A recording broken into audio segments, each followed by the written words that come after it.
السلام الناس، كي دايرين؟ لاباس عليكم؟ كنتمنى تكونوا كاملين بخير وعلى خير يا ربي، وصحتكم مزيانه، والله يرفع علينا هذا البلاء. الناس كلشي كيعانيو من هاد نفس الاعراض، يعني العالم كامل كيعاني من هاد الفيروس. كلشي كيكحب، كلشي فيه السخانه، كلشي فيه ديك التوريشه، الراس، القراجط، يعني ولا دخل البيت كلشي كيتعادى.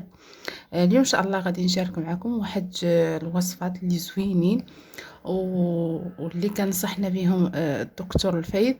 غادي نشاركهم معكم اليوم ان شاء الله. شي حاجه بسيطه وسهله، ويعني على السريع، خفيفه وسهله وسريعه. غادي ندوزو الوصفه بلا ما نطول عليكم. اول وصفه هذه خاصها تكون عندكم، يعني دائما هذه تصايبوها في الدار. ملي تشريو الزيتون يكون يعني جديد، تصايبوها. انا هذه ديما كنصاوبها.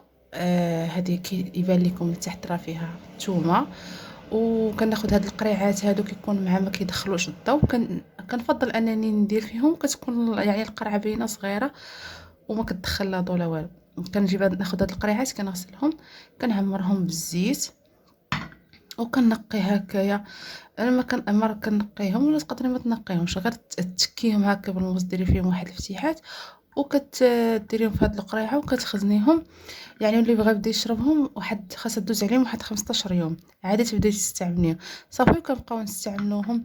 راه مزيانين بزاف الحساسيه، الكحه، شي حاجه زوينه. معلقه صغيره قبل الفطور، ومعلقه صغيره مني نبغيو نعسو. بالنسبه للوليدات الصغار، الناس الكبار ياخذوا معلقه كبيره. هذه اول حاجه، هذه خاصها تكون ديما وزوينه، كتليق حتى لدوك القراجط، وكتخوي لا الصدر، الا كان صدر عامر كيتخوى. حتى اللي كيتوقفوا، الناس اللي عندهم حساسيه، راه زوينه ليهم. الوصفه الثانيه حتى هي سهله. كنحتاجوا سكنجبير طري. هذا راه كيكون يعني في كل مطبخ تيكون فيه. وهذا حب الرشاد ولا حب رشاد. ناخذوا هاد، الا كانت عندكم معلقات صغيورين، ناخذوا هاد القياس ديال هاد المعلقه، نعمروها من سكنجبير ومن حب رشاد. أه نطحنوه هاد حب رشاد يكون مطحون ماشي حبوب.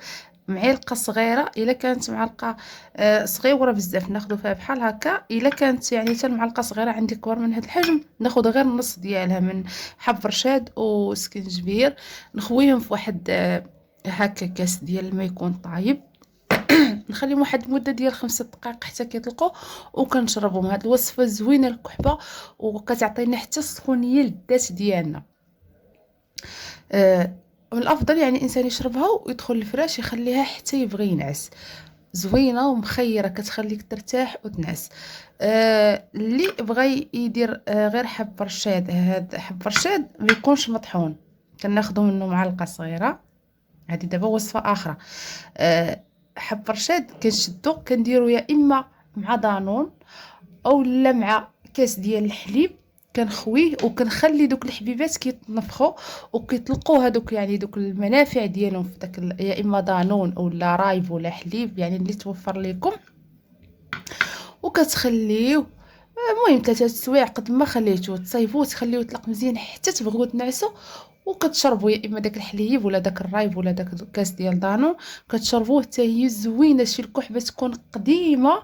الا تبعتوا هاد الوصفه لمده ديال 7 ديال الايام، راه كتحيد لكم الكحبه، كتهناو منها بصفه نهائيه.